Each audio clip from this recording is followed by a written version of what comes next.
children do learn from watching us adults. That's how they determine what's important in life.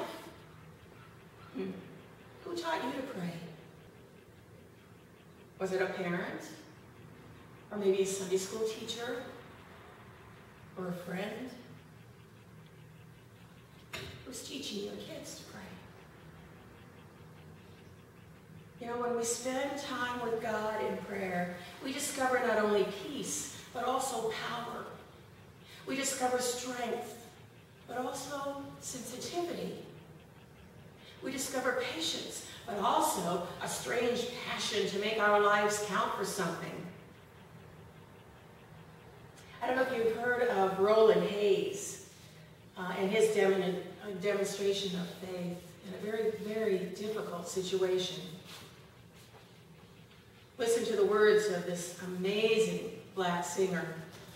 It was one of my scheduled concerts in Berlin in 1924 that I had a terrifying experience.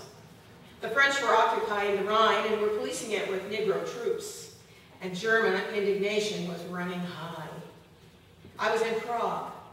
The American consul there received several letters protesting against my singing in Berlin, asking if an American Negro was to insult the spirit of Goethe, Schiller, and other great writers of Germany by singing plantation songs from cotton fields of America in Beethoven Hall.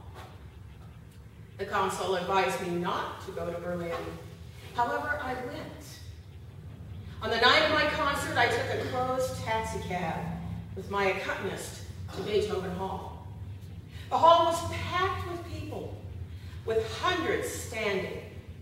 At 8 o'clock, I walked onto the stage with my accompanist, to be greeted by a barrage of hisses full of hatred. I had never experienced that before, but I remembered my mission.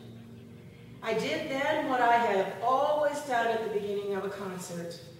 You see, it's my habit when I step on any stage to recall to myself that I am merely an instrument through which my mission is being fulfilled. I stood there with hands clasped before me, praying that Roland Hayes might be entirely blotted out of the picture, that the people sitting there might feel only the Spirit of God flowing through melody and rhythm, that racial and national prejudices might be forgotten. Usually when I do that sincerely, the audience instinctively feels what's happening as I commune with my Father. That was the hardest audience I ever faced. However, as I stood there, I had no doubts. I stepped to the curve of the piano and stood there with my head up and my eyes closed, letting the Spirit do whatever its work was and waiting for that hissing sound to die down.